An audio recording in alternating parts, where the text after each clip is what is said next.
ఏకలు పీకటం మొదలైంది. ట్రెండింగ్ లో ఉన్న వీడియోలపై తమకున్న మేధోతనాన్ని ప్రదర్శించడం ఈ మధ్యన ఎక్కువైంది. ఇందుకు సోషల్ మీడియా అందుబాటులో ఉండడంతో చాలా విషయాల మీద ఎవరికి వారు చెలరేగిపోతున్నారు. ఇప్పుడు వార్తల్లో ప్రముఖంగా కనిపిస్తూ వినిపిస్తున్న అంశం, సోషల్ మీడియాలో తెగ చక్కర్లు కొడుతున్న అంశం ఏమిటంటే బాహుబలి 2 ట్రైలర్ గురించే. ఈ క్రేజీ సినిమాకు సంబంధించిన ప్రతి అంశం ఇప్పుడు అందరి దృష్టిని విపరీతంగా ఆకర్షిస్తోంది. మొనగాడు లాంటి సినిమాల రికార్డుల్ని సింపుల్ గా బీట్ చేసేసి దూసుకెళ్తున్న ఈ ట్రైలర్ మీద కొత్త చర్చ మొదలైంది. రోజు వ్యవధిలోనే 2.22 కోట్ల యూట్యూబ్ వ్యూస్ వచ్చిన బాహుబలి 2 ట్రైలర్ క్రేజ్ చూస్తే ఈ సినిమా కలెక్షన్ ను మరింత భారీగా ఉండనున్నాయన్నది ఇప్పుడు ఆసక్తికరంగా మారింది. హై అండ్ గ్రాఫిక్స్ తో విజువల్ వండర్ గా మారిన బాహుబలి ట్రైలర్ లో భాషా సమస్యలు ఉన్నట్లుగా ఇప్పుడు చెబుతున్నారు. అన్ని విషయాల్లో జాగ్రత్తలు తీసుకునే జక్కన్న డైలాగ్ విషయంలో తప్పులు దొర్లేలా ఉండటం ఏంటన్నది కొందరి ప్రశ్న.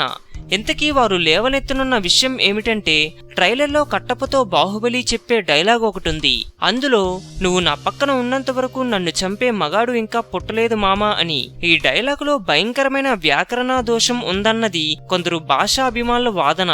వారు చెప్పేదేమిటంటే, "నువ్వు నా పక్కన ఉన్నంత వరకు" అన్నది వర్తమానమైతే, "చంపే మగాడు పుట్టలేదు మామా" అనేది గడిచిపోయిన భూతకాలం అవుతుందని, వాస్తవానికి డైలాగ్ ఉండాల్సింది "నన్ను చంపే మగాడు పుట్టబోడు మామా" అని ఉండాలని. ఇలాంటి తప్పుల్ని పట్టించుకోకపోవడం ఏమిటని ప్రశ్నిస్తున్నారు.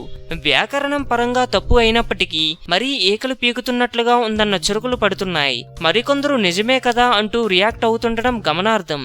మీరు ఈ వీడియో గురించి ఏమైనా చెప్పాలంటే కామెంట్ పోస్ట్ చేయండి. మరిన్ని ఫిల్మ్ న్యూస్ అప్డేట్స్ కోసం మా ఛానల్ ని సబ్స్క్రైబ్ చేయండి.